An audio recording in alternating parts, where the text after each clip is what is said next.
In front of me is Nokia 9 PureView, and today I would like to show you how you can disable Google Password Manager. Begin by opening Settings and scrolling all the way down to access Google. Now click on your Google account to make sure that the right one is set up.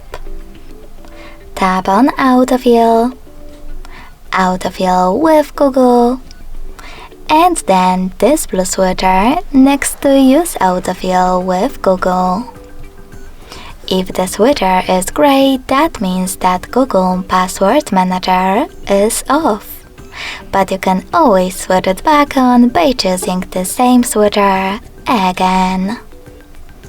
Thanks so much for watching. If you enjoyed this video, don't forget to leave a like, comment and subscribe.